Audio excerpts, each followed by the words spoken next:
I know what you're thinking. It's too late to talk about Parasyte. However, I will talk about episodes 8 and 9 because there is a specific thing. There are some specific things that I did find funny, and I did have to rerun the episode so many times just to keep watching. And there were a few things there that didn't necessarily fucking annoy me. So yeah, let's get into this shit.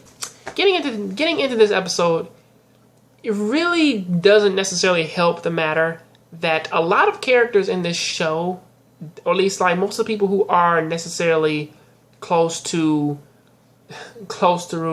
Shinichi, they do necessarily kind of see him change a lot, which is that he doesn't wear his glasses anymore and he does have his hair slicked back, which that is something that catches a lot of people off guard. Now, for episode 8, it was actually rather cute to see people asking him, "Are you actually you?" You know, shit like that. And he's like, and he's like, "Of course I am." You know, even though he does have small and subtle changes, because even though he still feels sad about his mother's death, he's more concerned about the fact that he can't necessarily cry.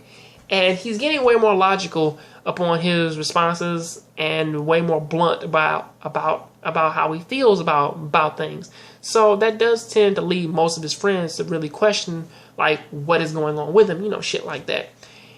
And but like, the more I watched and thought about it, the more I looked at it as he's just a character. He's just a teenage kid who's going through losses at the moment. I mean, even though the thing with me, it really is changing him for better or for worse. At the same time, he just lost his mother. It's still the same week in which that he had to fight the thing that fucking cut her goddamn head off and took her body for a fucking joyride. So really there is that. And with all these things of him going on, making excuses of saying, I just use that as an excuse, I can understand that he said that because he didn't want his friends to worry about him and shit.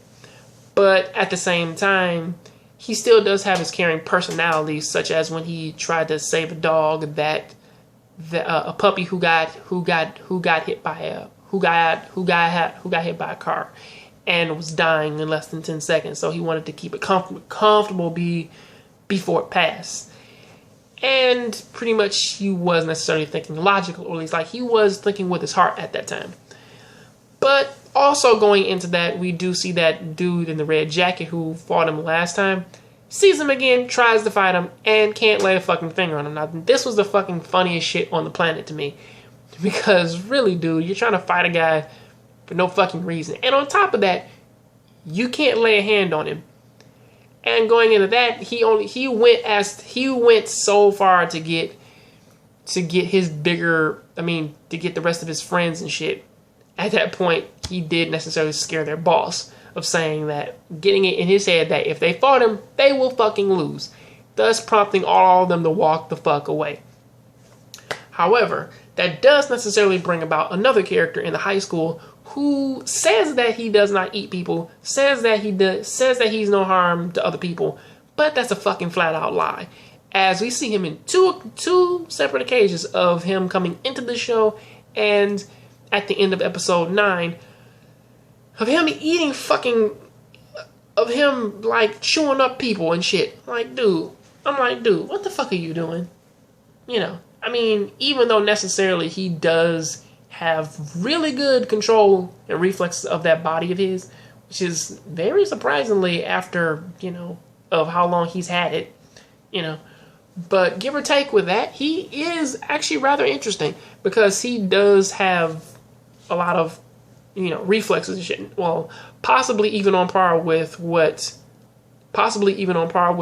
Shinichi has.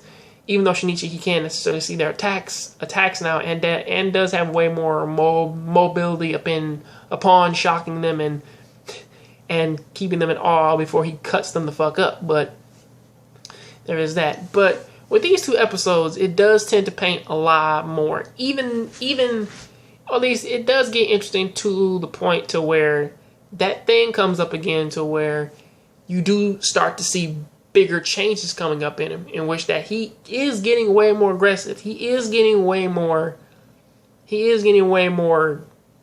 blunt in a sense. And I feel that they've captured that they have purposely captured the loss of a teenage boy and somebody that is really close to him, because I don't get the feeling that this is per se Migi's different Migi changing him. I get it that it's more of him dealing with the loss of his mother and him having to kill the thing that, or at least him trying to go up against the thing that tried to kill also his father.